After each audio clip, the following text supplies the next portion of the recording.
Alright, in this video I'm basically going to summarize what I talked about in my other videos about the Athearn Genesis GP9 installing a decoder. Basically, the biggest problem with this is there's no room to install a standard decoder in here. So basically there's a few options you can do here. This 8-pin receptacle, as I've mentioned before, is useless unless you can find either a paper-thin decoder to plug in there or a paper-thin wire harness to get a decoder on that. It is absolutely useless. It is pretty much touching the shell of the locomotive. So yeah, you might be able to find a small decoder and put it in there, but it is not going to fit properly and the shell is not going to go on. You can force it and it's going to bend the shell and it's going to look like crap. I suppose that's an option, but for me it's not. So tonight I explored another possibility, and that was removing this weight and installing the decoder in here.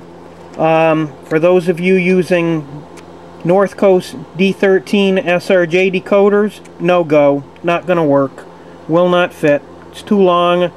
Even there, with the board mounted in its proper location, which it has to be, because if it's not, it will touch the cab and then the shell will not go on.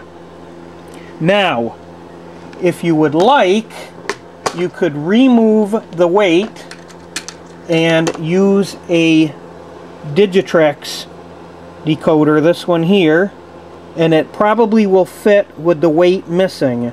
And you can add some tire weights, the 1/4 ounce tire weights. If you do remove that and you want to get the same weight back, you need 4 1/4 ounce weights, so an ounce of weight, to replace this.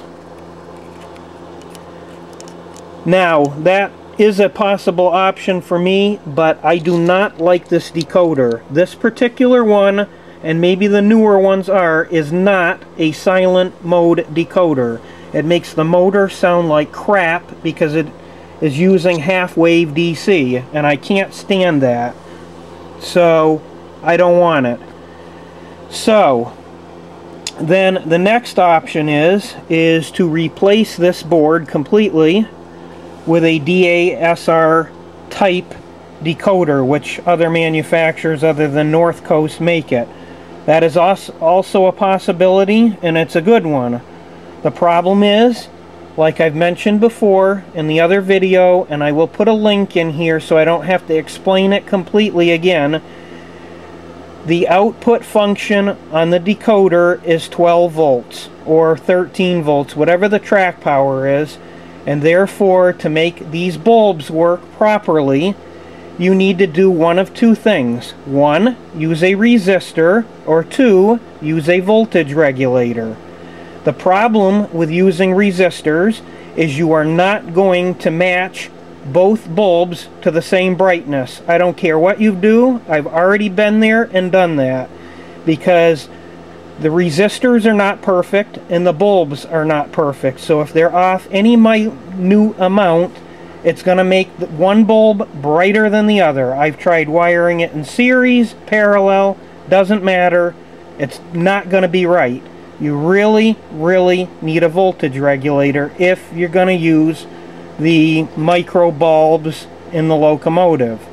Your other choice is to use LEDs. The problem with that is most yellow glow LEDs, to my knowledge, are 3 millimeters.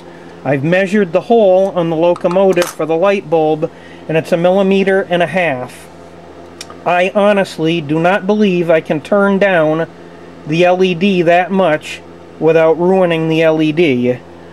And the smaller LEDs available are not yellow glow. They're white or whatever. They're not good enough. And again, that adds cost to it. It's also an option. You can do it. I'm not saying you can't, but it's more work involved. So I think what I'm going to do, since I've modified this, I can kind of bunch this wire up. If I do it a little tighter and a little neater, I can probably get it in here and it will work close enough. But again, you saw all the trouble I went through to do this. So I guess I might try that. I'm not going to do it tonight because I've kind of had enough of this. Or I'm just going to put a DASR decoder in and forget the lights like I did with the GP9 Boston and Maine, and just run it without lights. To hell with it. But yeah, basically I'm making this video. I'm not trying to bash Athearn. I'm just trying to show people out there a way that you can get around putting a decoder in here.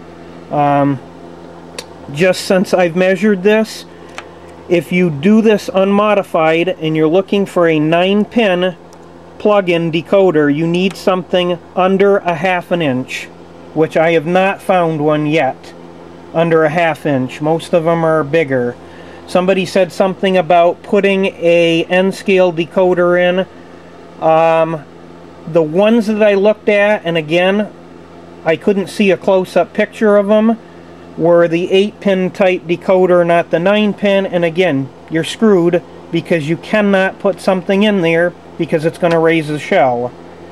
So, yeah, it's kind of a sucky situation here, and it's too bad because one of my favorite locomotives is a GP9 besides an SD40-2, and I really want these things, and it's kind of irritating me at the price of them that I have to modify stuff so much. But again, I'm just trying to give everybody the facts and the exact measurements that I have here, so it will save you the step and all the crap that I've gone through filing and modifying stuff here to find out that it's really not going to work anyway. So that's my whole purpose in the video. Yeah. So anyway, I hope this helps people out there. Unfortunately, like I say, it's really frustrating.